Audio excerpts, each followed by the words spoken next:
సరే గుంటూరు నగరానికి సంబంధించి ఈ శంకర విలాస్ ఫ్లైఓవర్ బ్రిడ్జ్ నిర్మాణం అనేది దశాబ్దాలుగా ఉన్న కోరిక. అప్పుడున్న సమస్యలు కానీ వాటన్నిటిని ఈ రోజున కూటమి ప్రభుత్వం శంకుస్థాపన చేసి దాన్ని తీర్చే విధంగా ఒక శాశ్వత బ్రిడ్జ్ నిర్మాణం చేయడం పట్ల మీ అభిప్రాయం? ఇది చాలా సంతోషించదగినటువంటి డెవలప్మెంట్ అండి. ఇది కనీసం 30 సంవత్సరాలు నేను డిగ్రీ అంటే 89 నుంచి ఈ బ్రిడ్జి మీద సమస్య ఉంది, అంటే ట్రాఫిక్ సమస్య.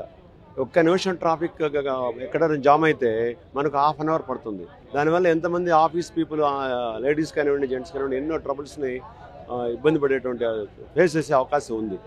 అలాంటి పరిస్థితులు ఉన్నాయి గతంలో. ఈ రోజున మా ఎంపీ గారు, సెంట్రల్ మినిస్టర్ గారు పెంబసాని చంద్రశేఖర్ గారు యువకుడైనప్పటికీ ఆలోచన విధానం ఎంతో అనుభవమైన ఉన్నటువంటి ఎంపీ గారు లాగా ఆలోచించి ఫస్ట్ ఆఫ్ ఆల్ గుంటూరులో ప్రాథమికంగా ఏవైతే ఈ అభివృద్ధిని అడ్డుకుంటున్నాయో వాటిని గుర్తించి వాటిలో భాగంగా ఈ ఫ్లైఓవర్ని ఎక్స్టెండ్ చేస్తే కనుక ట్రాఫిక్ ఈజీ అవుతుంది, పని అవర్స్ కూడా పెరుగుతాయి కదా. ఎప్పుడైతే అన్ని రకాల వర్గాల ఎంప్లాయీస్ అందరూ కూడా ఒక 1 అవర్, ½ అన్ అవర్ మిస్ అవుతున్నారో, అది ఎప్పుడైతే మనం డెవలప్మెంట్ ఆఫ్ ది సొసైటీ చేస్తున్నామో ఆటోమేటిక్గా పేదరికం పోతుంది, రకరకాల అవకాశాలు వస్తాయి, ఎన్నో డెవలప్మెంట్స్ వస్తాయి. ఇది ప్రాథమికంగా గుర్తించి మా ఎంపీ గారు, సెంట్రల్ మినిస్టర్ చంద్రశేఖర్ గారు దీని ఎక్స్టెన్షన్ పెట్టుకున్నారు. ఆ గతంలోనే జయదేవ్ గారు దీన్ని ప్రతిపాదించడం జరిగింది. ఆ రోజు కొన్ని కారణాల వల్ల ఆగటం జరిగింది. ఆ బాధ్యతను మళ్ళా క్రమంలో వచ్చినటువంటి కేంద్ర మంత్రి గారు దీన్ని పూర్తి చేయటం, దానికి పూనుకోవటం, డిపిఆర్ త్వరగా కంక్లూడ్ చేయటం. ముఖ్యంగా దీనిలో మా లోకల్ ఎమ్మెల్యే గారు మాధవి గారు, అలాగే కలెక్టర్ గారు, నజీర్ గారు, అలాగే ఆలపాటి రాజేంద్ర ప్రసాద్ గారు, వీళ్ళందరూ కూడా దీని యొక్క అభివృద్ధి ఎక్స్టెన్షన్ కోసం ప్రతి క్షణం కూడా ఎంపీ గారికి, కేంద్ర మంత్రి గారికి సహకరించి అన్ని విధాల ఆఫీసర్స్ని కోఆర్డినేట్ చేసుకుంటూ చాలా త్వరితగతిన ఈ ప్రాజెక్టుని లాంచ్ చేయడానికి ఈరోజు మంచి రోజు, శుభపరిణామం చేయడం. జిల్లా అనేపాటికి సార్, ఉమ్మడి గుంటూరు జిల్లాలో అంటే చుట్టుపక్కల ఉన్న మండలాలు కానివ్వండి, లేదా గ్రామాలకు సంబంధించి ఇక్కడ ఉన్న ప్రభుత్వ ఆసుపత్రి, అతిపెద్ద ప్రభుత్వ ఆసుపత్రికి సంబంధించి ఎంతో మంది వైద్య సేవల కోసం అని, కానీ ఏదైనా వచ్చే క్రమంలో ఈ ప్రాజెక్ట్ అనేది, అంటే ఈ ఫ్లైఓవర్ వంతెన ఎక్స్టెన్షన్కి సంబంధించి అనేక రకాల సమస్యలు గతంలో ఎదుర్కొన్నారు. వాటిని గుర్తించి ఈ రోజున కేంద్ర ప్రభుత్వం దగ్గర నుంచి మనం సానుకూలంగా వాళ్ళ దగ్గర నుంచి తీసుకోవడం కానీ, ఇందులో చంద్రశేఖర్ గారి చొరవని ఎలా చూడాలి?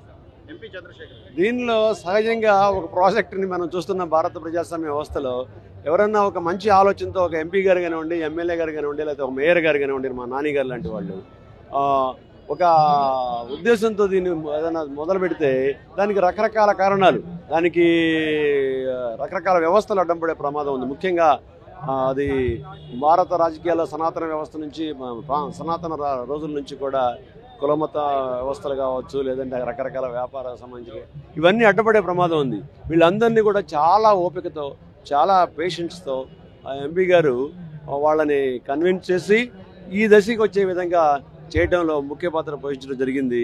దీనిలో మన ఎమ్మెల్యేస్ మాధవి గారు, అలాగే మేయర్ గారు నాని గారు, అలాగే నజీర్ గారు, వీళ్ళు చాలా అత్యంత కీలకమైన పాత్రను దీనిలో పోషించారు. ఇవాళ అత్యంత వేగంగా అభివృద్ధి జరగబోతా ఉంది రెండు సిటీలు కూడా. చివరిగా అంటే ఎక్కడెక్కడ సమస్యలు ఉన్నాయో అవి ఆయా జిల్లాలకు సంబంధించి మీరు చెప్పినట్టుగానే ఎమ్మెల్యేలు కానీ, ఎంపీ కానీ, లేదా ఆయా స్థానిక నగర మేయర్లు కానీ, వీళ్ళంతా ఈ పనుల్లో అభివృద్ధి కార్యక్రమాలు లేదా ప్రజలకు ఏమి కావాలో అవి నెరవేర్చుకుంటూ వెళ్ళే క్రమంలో ఉంటే, మరోవైపు నుంచి వైఎస్ఆర్సీపీ మాత్రం అసలు ఇవి ఏమీ లేదు, మొన్న వచ్చి చాక్లెట్ ఇచ్చేళ్ళాడు ప్రధానమంత్రి అని చెప్పి అపహాస్యంగానో అవహేళనగానో మాట్లాడడాన్ని ఎలా చూడాలి? గత 5 ఏళ్లలో వాళ్ళు చేసింది ఏమన్నా? ఇది చాలా హాస్యాస్పదం. ఒక చదువుకున్నటువంటి వ్యక్తిగా, ఒక టీచర్గా, ఇర్రెస్పెక్టివ్ ఆఫ్ పార్టీస్ నేను మాట్లాడుతూ ఉన్నాను. వాడు ఎక్కడ వేదిక పెట్టినా కూడా గత 5 సంవత్సరాల మీద జగన్మోహన్ రెడ్డి దగ్గర నుంచి కింది స్థాయి కార్యకర్త వరకు, నేను రఘుబాబు నా పేరు, నేను ముందుకు వచ్చి చర్చలో ఉంటాను. చంద్రబాబు నాయుడు గారి ప్రోగ్రామ్స్ ఉన్నాయి, లోకేష్ గారి ప్రోగ్రామ్స్ ఉన్నాయి, పవన్ కళ్యాణ్ గారి ప్రోగ్రామ్స్ ఉన్నాయి. ఆ స్థాయిలో అభివృద్ధి దిశ వైపు పరిగెత్తూ ఉంటే వీళ్ళు పిచ్చి ప్రేలాపనలు పేలుతా ఉన్నారు. వాళ్ళకి తెలుసు మైక్ ముందుకు వచ్చి మాట్లాడేటప్పుడే మనం మాట్లాడేంత కూడా సున్నా, దీనికి విలువ లేదు, ఇదంతా డ్రామా అని చెప్పేసి వాళ్ళకి తెలిసి కూడా డ్రామా చేస్తున్నప్పుడు సహజంగా ఓనర్ ఏం చెప్తే అదే చేయాలి. కాబట్టి రోజు చెప్పే డైలాగే కదా, నాకు నవ్వు వస్తూ ఉంది. కాబట్టి దయచేసి అభివృద్ధికి సహకరించండి, వైసీపీ వాళ్ళకి నేను సలహా ఇస్తున్నాను.